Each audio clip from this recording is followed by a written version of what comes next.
DUCSU VP এবং ছাত্র শিবির নেতা সাদিক কায়েমের বিরুদ্ধে ছাত্রদল এবং ছাত্রলীগ যৌথভাবে লেগেছে, যৌথভাবে ষড়যন্ত্র করছে সাদিক কায়েমের সম্ভাব্য অগ্রযাত্রা ঠেকাতে। সাদিক কায়েম বাংলাদেশের 5 আগস্ট পরবর্তী বাংলাদেশের সবচেয়ে হেভিওয়েট এবং বড় ছাত্রনেতা, কারণ ডাকসু ভিপির চাইতে বড় কোনো ছাত্রনেতা আর থাকতে পারে না। সাদিক কায়েম তার জীবনের মঞ্জিলে মকসুদে পৌঁছে গিয়েছেন, সর্বোচ্চ শিখরে আরোহণ করেছেন ছাত্র হিসেবে। এখন নিকট ভবিষ্যতে সাদিক কায়েম আবার ঢাকা দক্ষিণ সিটি কর্পোরেশনের মেয়রও হয়ে যেতে পারেন। অনেকে তাকে নিয়ে চিন্তা ভাবনা করছে। এখন সাদিক কায়েমকে ঠেকাতে হবে, থামাতে হবে। এখন দেখেন কত সুন্দর ঘটনা, মানে এটা বুঝতে কি অ্যানালিস্ট হওয়া লাগে, বিজ্ঞানী হওয়া লাগে? It's very simple to understand যে কত গভীর ষড়যন্ত্র। কিন্তু ষড়যন্ত্র এত সরল হলে তো হয় না। ছাত্রলীগের সাবেক সাধারণ সম্পাদক গোলাম রব্বানী ফেসবুক পোস্ট করে গুজব ছড়ান সাদিক কায়েমের নামে, আর ছাত্রদলের রানিং কেন্দ্রীয় সভাপতি ছাত্রলীগের সাবেক সাধারণ সম্পাদকের ফেসবুক পোস্ট শেয়ার করেন। কি প্রেম ছাত্রলীগ ছাত্রদল! ছাত্রলীগ সাধারণ সম্পাদকের গুজব ছাত্রদল সভাপতির কাছে দলিল। আর কত দেউলিয়া হবে ছাত্রদল! ছাত্রলীগের গুজব যদি ছাত্রদলের কাছে দলিল হয়, তাহলে জিয়াউর রহমানকে আওয়ামী লীগ, ইনু অথবা মতিয়া চৌধুরী আরো অনেকে রাজাকার বলতো, তাহলে আমরা কি সেটাকেও দলিল হিসেবে নিতে পারবো? আওয়ামী লীগের বক্তব্য তো দলিল হতে পারে না। তো দর্শক, ছাত্রলীগের গোলাম রব্বানী আমার অত্যন্ত শ্রদ্ধেয় বড় ভাই, মেধাবী ছাত্রনেতা ছিলেন। অবশ্য গোলাম রব্বানী এবং এই রাকিবুল ইসলাম রাকিব, এদের মধ্যে যদি তুলনা করি, মন মানসিকতার দিক থেকে রাকিব ভাই অনেক ভালো লোক, সরল মনের লোক, কিন্তু মেধা, যোগ্যতা, জ্ঞানের দিক থেকে গোলাম রব্বানী অনেক উপরের কিছু। গোলাম রব্বানী একদম ঢাকা বিশ্ববিদ্যালয়ের প্রথম সারির মেধাবী স্টুডেন্ট ছিলেন। তার এসএসসি এইচএসসি রেজাল্ট, ভর্তি পরীক্ষার রেজাল্ট, একাডেমিক রেজাল্টও ভালো। আর একাডেমিক রেজাল্ট দিয়ে আসলে মেধা মাপা যায় না, কেন অনেকে পড়াশোনা করতে পারেন না। একাডেমিক রেজাল্ট অনেকটা মুখস্থ বুদ্ধি বা নিয়মিত ক্লাস করে এগুলোর উপর নির্ভর করে। ঢাকা বিশ্ববিদ্যালয়ে অনেক শিক্ষার্থী আছে যাদের একাডেমিক রেজাল্ট অত্যন্ত খারাপ, কিন্তু পেশাগত জীবনে তারাই সফল। যেমন আমাদের ব্যাচের কথা বলি, আমাদের ব্যাচের ঢাকা বিশ্ববিদ্যালয়ে আমাদের ডিপার্টমেন্টের যে ছেলেটার রেজাল্ট সবচাইতে খারাপ ছিল, পেশাগত জীবনে ওই সবচাইতে ভালো অবস্থানে আছে। কি করে বাকি আমি ডিটেলস বলবো না। সবচেয়ে দুর্বল রেজাল্টধারী সবচেয়ে ভালো পজিশনে আছে। সবাই যেটা হতে চায় কিন্তু পারে না, সেই ছেলে সেটা হতে পেরেছে। এই গোলাম রব্বানী অসম্ভব মেধাবী একজন ছাত্রনেতা, সেই তুলনায় রাকিব ভাই কিছুই না। গোলাম রব্বানীর সাথে টকশোতে বসলে রাকিব ভাই হাও করতে পারবেন না। দর্শক, গোলাম রব্বানী ফেসবুকে পোস্ট দিয়েছে, ডাকসু ভিপি সাদিক কায়েম নাকি গোলাম রব্বানীকে মেসেজ দিয়েছে, আসসালামু আলাইকুম ভাই। এটা অনেক আগের 3 আগস্ট 2016 সম্ভবত। এরপরে আবার অনেকদিন পর মেসেজ, ভাই আসসালামু আলাইকুম, ভার্সিটির ছোট ভাই। এরপরে আবার মেসেজ, আসসালামু আলাইকুম ভাই, হলের ছোট ভাই। এই স্ক্রিনশট গোলাম রব্বানী ছড়িয়ে দিয়েছেন, আর এই স্ক্রিনশট শেয়ার করছেন ছাত্রদল সভাপতি। এটা আসলে ছাত্রদল ছাত্রলীগের যৌথ প্রজেক্ট সাদিক কায়েমকে ঠেকাতে, কিন্তু ঠেকাতে পারবে না।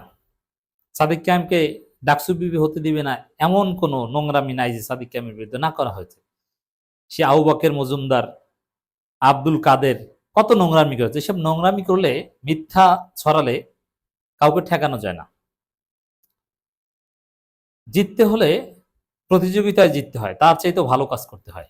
অতএব সাদিক কায়েমকে ঠেকানো যাবে না। এবার আসেন, রাকিব এবং রাব্বানী এই দুইজনে মিলে মিথ্যাচার করছে তার প্রমাণ। প্রথম কথা হচ্ছে যে, হ্যাঁ, ছাত্রলীগের অনেকের সাথে সাদিক কায়েম কেন, সবার সাথেই যোগাযোগ ছিল, ছাত্র দলেরও যোগাযোগ ছিল। আমি নাম বলবো না, আমি নিজে সাক্ষী, আমি নিজে উপস্থিত, আমি নিজে কফি খেয়েছি।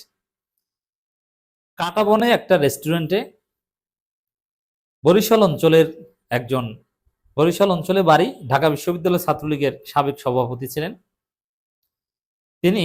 ছাত্রলীগের একজন পরবর্তীতে কেন্দ্রীয় সেক্রেটারি হয়েছেন এরকম একজন লোকের সাথে একসাথে বসে চা খেয়েছেন, আড্ডা দিয়েছেন, কফি খেয়েছেন এবং ঘনিষ্ঠ যোগাযোগ থাকত। আমি নিজে সেখানে উপস্থিত ছিলাম। যোগাযোগ তো থাকে, এটা তো ভেরি সিম্পল। ছাত্রলীগের কেন্দ্রীয় ছাত্রদলের কেন্দ্রীয় সেক্রেটারির সাথে ছাত্রলীগের ঢাকা বিশ্ববিদ্যালয় সভাপতির ঘনিষ্ঠ চা খাওয়া হয়ে চলতো। যদিও ওই ছেলে তখন ছাত্রলীগের ছাত্রদলের কেন্দ্রীয় সেক্রেটারি হয় নাই, যদিও সিনিয়র ছাত্রদলের কেন্দ্রীয় সেক্রেটারি যার কথা বলছি তিনি, এবং শিবিরের এক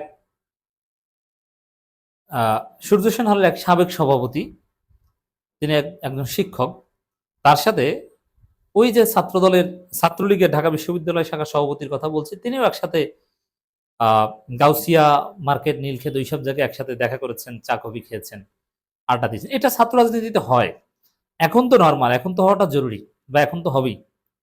চরম দুঃসময়েও মোরাললেস হতো। তো যোগাযোগ থাকাটা ইটস ভেরি সিম্পল, এটা কোনো অন্যায় নয়।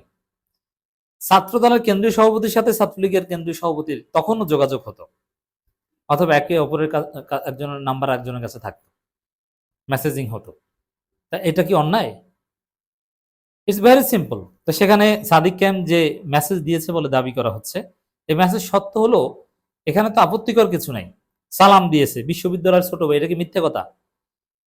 কিন্তু যে হলের ছোট ভাই, এই অংশ থেকেই প্রমাণিত হয় যে এই যে মেসেজ এটা মিথ্যা। কারণ এরকম মিথ্যা কথা বললে তো সহজেই ধরা যায় তুমি কিসের ছোট ভাই। কারণ আবার ছাত্রদল সভাপতির যে ফেসবুক পোস্ট এর সাথে মিলে না। দেখেন, এখানে সূর্য সেন হলের সাদিক ক্যাম্প শেখ মুজিব হলের গোলাম রব্বানীকে মেসেজ দিচ্ছে নাকি যে হলের ছোট ভাই, কিন্তু এবং এটা ছাত্রদল সভাপতি শেয়ার করছে, এবং ছাত্রদল সভাপতি লিখছে 2018 সালে 31 জুলাই রাত 11টায় ছাত্রলীগের নতুন কমিটি ঘোষণা করা হয়। নবগঠিত কমিটি শোভন সভাপতি এবং গোলাম রব্বানী সাধারণ সম্পাদক নির্বাচিত হন। ছাত্রলীগের নতুন কমিটি ঘোষণা 1 ঘন্টার মধ্যে সূর্য সেন হল শাখা ছাত্রলীগের একনিষ্ঠ কর্মী ছাত্রলীগের নবনির্বাচিত সাধারণ সম্পাদকের সাথে লবিং করার জন্য বেকুল হয়ে SMS করেন। সূর্য সেন হল শাখা ছাত্রলীগের শীর্ষ পদ প্রাপ্তির আশায় ছাত্রলীগের শীর্ষ সন্ত্রাসীদের সাথে ধারাবাহিক যোগাযোগ রক্ষা করেছেন। এখন এদের এরকম ধারাবাহিক যোগাযোগ ছাত্র দলের শীর্ষ নেতৃত্বের সাথে ছিল, নাম্বার 1। দ্বিতীয় হচ্ছে, সূর্য সেন হল ছাত্রলীগের পদ পেতে বঙ্গবন্ধু হল পরিচয় দিবে, এটা কোনো কথা? এভাবে লবিং করে পদ পাওয়া যায়? মানে ছাত্রদল সভাপতির যে কাণ্ডজ্ঞান নাই, আসলে হতাশা কাটিয়ে উঠতে পারেননি। কারণ বিএনপি ক্ষমতা এসেছে, কিন্তু ছাত্রদল তো কোথাও ভিপিজিএস কিছুই হতে পারেনি। এখনো তারেক রহমানের গাড়ির পিছনে দৌড়তে হয়, আগেও দৌড়তে হতো। কোনো গুরুত্বপূর্ণ রাষ্ট্রীয় পদ পদবি সুযোগ সুবিধা কিছুই দেবে না। ছাত্রদলের লোকজন লজ্জায় অনেকে এখনো বাড়ি যেতে পারে না ঈদ করতে, কারণ না পারে মোটরসাইকেল শোডাউন দিতে, টাকা নাই, এগুলো নিষেধ আছে। তো বেকায়দার একটা পরিস্থিতি। অতএব দর্শক, আর প্রথম কথা হচ্ছে যে এই স্ক্রিনশট এবং পরবর্তী ভিডিও আপলোড করেছে গোলাম রব্বানী, এগুলো সব মিথ্যে, এগুলো সব বানানো যায় এআই দিয়ে। কারণ সাদিক ক্যাম্প অ্যাটলিস্ট ভিপি হওয়ার পর বা আত্মপ্রকাশ করার পর ছাত্রলীগের কারোর সাথে যোগাযোগ থাকলে এটা একদম ডিলিট করে ফেলার কথা, কিন্তু রিসেন্টলি ভিডিও করে ওইটা গোলাম রব্বানী আপলোড করবেন আর সে তার জন্য সাদিক ক্যাম্প রেখে দিবেন, বিষয়টা তো সহজ নয়। এটা পুরোপুরি ইডিটেড, হলের পরিচয় দেখেই বোঝা যায়। তবে ছাত্রদল সভাপতি হতাশা থেকে এই প্রতিহিংসা রাজনীতি চর্চা করছেন, এবং স্মৃতিসৌধ দেখলাম যে উল্টোপাল্টা কথা বলছেন। কারণ এরা তো ব্যর্থ দল, হতাশ দল। বিএনপি ক্ষমতা আসলেও কিছুই পায়নি, হতাশা কাটিয়ে উঠতে পারছে না।